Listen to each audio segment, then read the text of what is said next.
যেভাবে নিহত হলো এই বিষয়টা আপনি কিভাবে দেখছেন? আজকে গুলিতে নিহত হয়ে বাড়ির মধ্যে চলে গিয়ে বাংলাদেশ ব্যাংক হ্যাক করেছে, পিএম অফিস হ্যাক করেছে, সরকার প্রতিষ্ঠানগুলো হ্যাক করছে, যেন ব্যাংকিং সিস্টেম কোলাপস করছে, সেই ছেলেপেলেরা বাধ্য হবে ঘরে বসে লড়াই করতে, বাইরে আর যাবে না। তারা ঘরে বসে ট্যাঙ্কের বিরুদ্ধে লড়াই হবে। কম্পিউটার বনাম ট্যাঙ্ক, এটাই হচ্ছে আগামী দিনের সূচনা। এবং সেখানে শেখ হাসিনা ড্রোন আক্রমণ থেকে রক্ষা পাবে না, কারণ যারা কম্পিউটার হ্যাক করতে পারে তারা, আমি শেখ হাসিনাকে বলতে চাই, আপনি কোথাও রক্ষা পাবেন না। তারা ড্রোন দিয়ে আপনাকে হত্যা করে ফেলতে পারে। তার মানে প্রযুক্তির ব্যবহার করবে তারা। প্রযুক্তি ব্যবহার শুরু হয়ে গিয়েছে, এটা শেখ হাসিনার মাথায় নাই।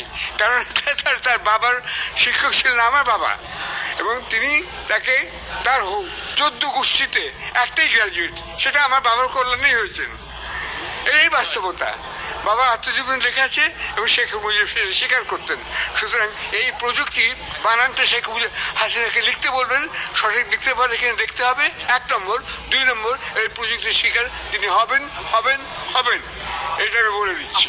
আমার দুটো প্রশ্ন, একটা হলো এবং যারা যারা সৈন্য আছে, ট্যাঙ্কে আছে, তাদেরও বুঝতে হবে ঘরে বসে তাদের ট্যাঙ্কের উপর সে বোমা পড়বে, ড্রোন পড়বে। আজকে অনেকে প্রশ্ন করেছে, শুনেন, নিউ ইয়র্ক থেকে সৌদি আরব প্রায় 6000 মাইল দূরে, সেইখান থেকে লোক গিয়ে টুইন টাওয়ার ভেঙেছে। আর বাংলাদেশ থেকে Downing street, house of parliament খুব দূরে না, 5000 মাইল।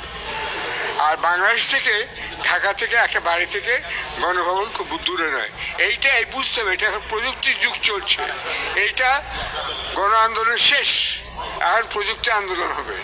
এইটাই ছাত্রদের কাছে আমি আশা করি, যারা মেরিটোরিয়াস ছাত্র তাদের জান দিতে না করছি আমি, ঘরে বসে হত্যা করার আমি বলছি যে সেই প্রযুক্তি আবিষ্কার করো। ওই ভয়তে আমি হত্যা করতে বলছি না, আমি মৃত্যুদণ্ডের বিরুদ্ধে, মৃত্যুর বিরুদ্ধে আমি। কিন্তু তাদেরকে বলতে হবে আমাদের হাতে মৃত্যুর যন্ত্র আছে, তোমাদের হাতে যেমন আছে ট্যাঙ্কে, আমার হাতে আছে আমার ঘরে বসে, বিছানায় বসে আমি তোমাকে মারতে পারি।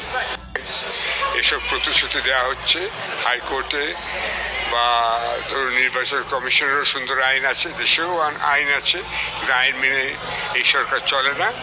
সুতরাং সরকার কোনো মিথ্যা প্রতিশ্রুতি ছাত্ররা ভুলবে না, এটাই আশা করি। আমি ছাত্রদের